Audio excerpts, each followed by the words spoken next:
Assalamualaikum warahmatullahi wabarakatuh. Selamat datang kembali di channel Darwadi ARCH.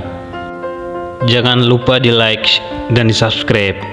Saya doakan teman-teman semua masuk surga. Pada video kali ini saya akan menceritakan tentang gambaran sakaratul maut. Benarkah sakitnya luar biasa? Gambaran sakaratul maut, jikalau diketahui oleh setiap manusia yang hidup, pasti semuanya akan selalu mengingat kematian. Begitulah kira-kira sekilas yang dapat menggambarkan rasa sakit dari sakaratul maut. Allah Subhanahu wa Ta'ala sendiri sudah menjelaskan mengenai kengerian dari sakaratul maut dalam Al-Quran surat Kaf ayat 19. Allah Subhanahu wa Ta'ala berfirman, "Wa ja'at sakratul mauti bil haqqa zalika ma kunta minhu tahid." Artinya, seketika itu datanglah sakratul maut dengan sebenar-benarnya. Itulah yang dahulu hendak engkau hindari. Dikutip dari tafsir Kementerian Agama, dijelaskan bahwa dalam ayat ini Allah menolak keingkaran dan kekafiran orang-orang kafir terhadap hari kebangkitan. Mereka akan meyakini kebenaran firman Allah tersebut seketika mereka menghadapi sakaratul maut, siksaan kematian, dan pada hari kiamat. Saat sakaratul maut datang, kenyataan yang sebenarnya terbuka dan keyakinan akan hari kebangkitan timbul. Sakaratul maut benar-benar mengungkapkan fakta yang selalu mereka hindari.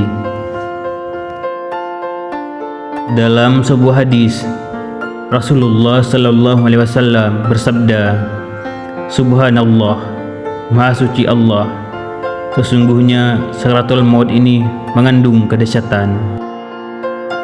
Muhammad Khalilur Rahman Al-Mahfani MA dan Abdul Rahim Hamdi MA dalam bukunya Menguak Rahasia Kehidupan Setelah Kematian memberikan gambaran tentang sakaratul maut berdasarkan hadis Rasulullah sallallahu alaihi wasallam dan pendapat para ulama. Imam Al-Ghazali menggambarkan bahwa sakaratul maut adalah saat di mana rasa sakit menyerang jiwa secara intens dan menjalar ke seluruh bagian jiwa, sehingga tidak ada satupun bagian jiwa yang terlepas dari rasa sakit tersebut. Misalnya, jika kita tertusuk duri, rasa sakitnya hanya terasa pada bagian tubuh yang tertusuk dari duri tersebut. Di sisi lain, pengaruh luka bakar lebih luas karena api menyebar ke bagian tubuh lainnya, sehingga tidak ada bagian dalam ataupun luar yang terhindar dari terbakar, dan efek terbakarnya kulit dapat dirasakan oleh organ-organ yang berada di dalam daging, sedangkan luka tersayat pisau hanya akan mempengaruhi bagian tubuh yang terkena sayatan. Namun, rasa sakit yang disebabkan oleh luka tersayat pisau lebih ringan daripada luka bakar. Selama sakaratul maut, rasa sakit yang dirasakan menusuk jiwa dan menyebar ke seluruh organ tubuh, sehingga organ yang sedang mengalami sakaratul maut merasakan seolah-olah organ-organ tubuhnya ditarik dan dicabut dari ujung kaki hingga ke ujung kepala. Maka bagaimana rasa sakit dan penderitaan seseorang yang mengalaminya? Jika kita tertusuk duri, tersayat pisau, atau terbakar api, kita masih dapat berteriak, berlari, atau melompat-lompat untuk mengurangi rasa sakit. Hal ini memungkinkan karena masih ada tenaga pada kaki dan anggota tubuh lainnya. Berbeda dengan seseorang yang sedang mengalami sakaratul maut, dia tidak akan mampu meredakan rasa sakit yang dialaminya. Hal ini disebabkan karena rasa sakit yang dialaminya telah mencapai puncak kesakitan dari segala jenis rasa sakit yang ada. Tenaga menjadi hilang, semua anggota tubuh melemah, dan tidak ada lagi kekuatan untuk berteriak meminta pertolongan. Rasa sakit yang luar biasa ini telah menghancurkan akal, membungkam lidah, dan melemahkan seluruh tubuh. Gambaran Sakaratul Maut oleh Nabi Idris. Mengutip buku Kisah dan Ibra oleh Sofyan Hadi. Suatu hari Nabi Idris penasaran dengan rasa sakaratul maut. Ia pun meminta malaikat maut mencabut nyawanya. Atas izin Allah Subhanahu wa taala, malaikat maut pun mencabut nyawa Nabi Idris.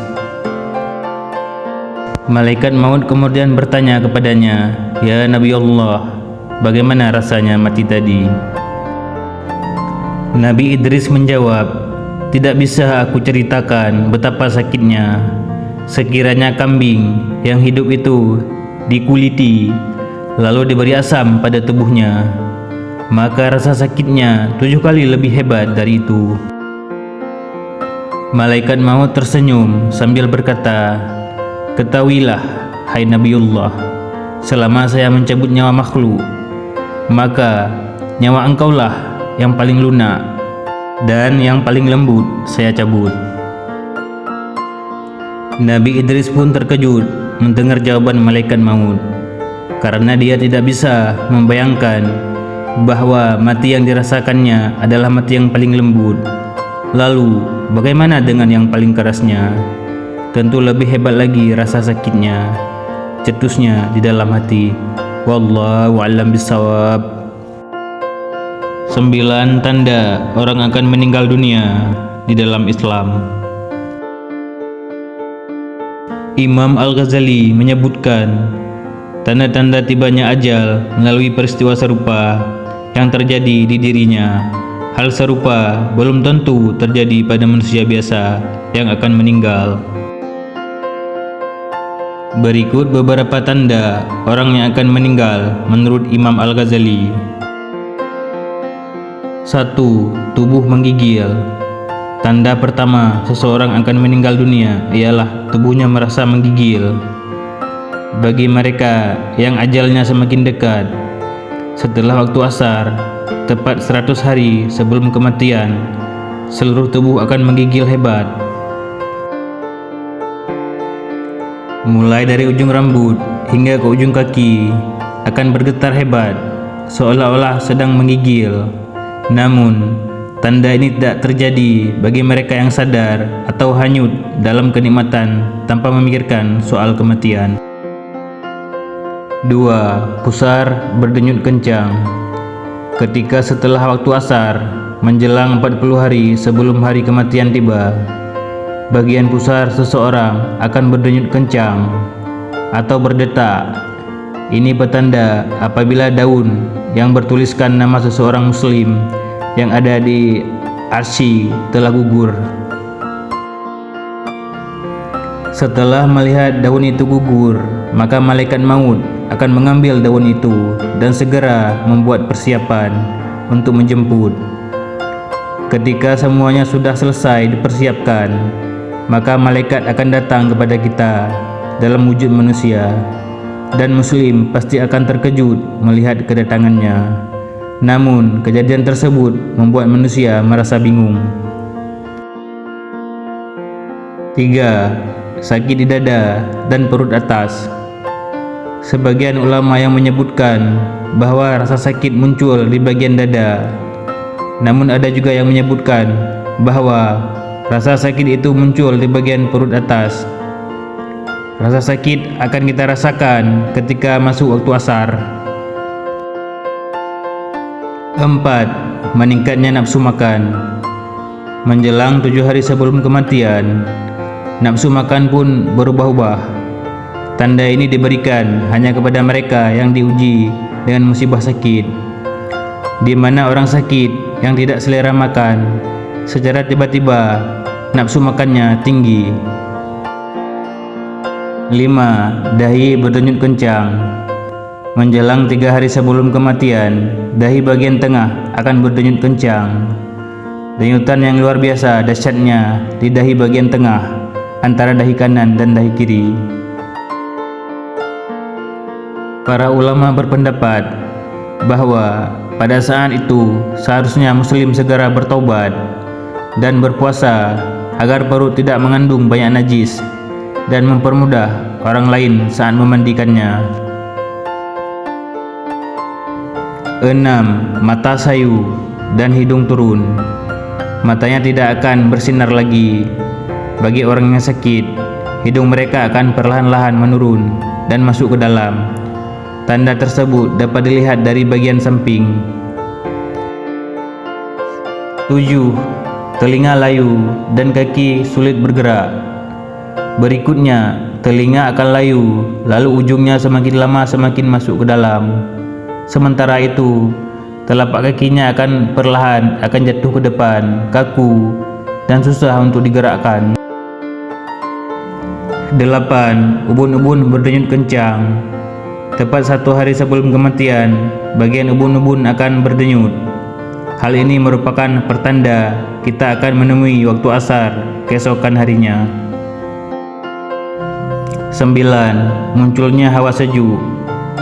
Adapun tanda terakhir yang akan kita rasakan sebelum kematian adalah hawa sejuk di bagian pusar, lalu turun ke pinggang dan kembali naik hingga ke sekitar jakun, pangkal leher. Biasanya, keluarga yang akan ditinggal bisa merasakan hawa sejuk tersebut dengan menempelkan tangan di bagian perut. Saat-saat seperti itulah dianjurkan untuk memperbanyak membaca kalimat tauhid dan istighfar. Jika muslim melihat orang yang sedang mengalami masa-masa seperti itu, ada baiknya jika kita menuntunnya untuk memperbanyak berzikir atau cukup dengan membacakan kalimat tauhid dan istighfar. Semua itu dilakukan semata-mata agar Allah Subhanahu wa taala bisa memaafkan kesalahan kita atau orang yang akan meninggal dunia. Anjuran untuk berdoa bagi orang yang akan meninggal. Ustadz Syarif Hidayatullah dalam bukunya Menjemput Maut bersama Rasulullah menyebutkan, apabila seseorang merasakan tanda-tanda yang telah dijelaskan sebelumnya, maka disunnahkan untuk mendoa dirinya sendiri. Seperti yang diriwayatkan dari Ubad bin Abdullah bin Az-Zubair bahwa Aisyah mengabarkan kepadanya bahwa ia mendengar dan menyimak Nabi Shallallahu Alaihi Wasallam sebelum beliau meninggal sambil bersandar pada punggungnya. Beliau berdoa, "Ya Allah, ampunilah aku, kasihanilah aku, dan pertemukanlah aku dengan teman yang mulia." Hadis riwayat Bukhari. Wallahu a'lam bishawab.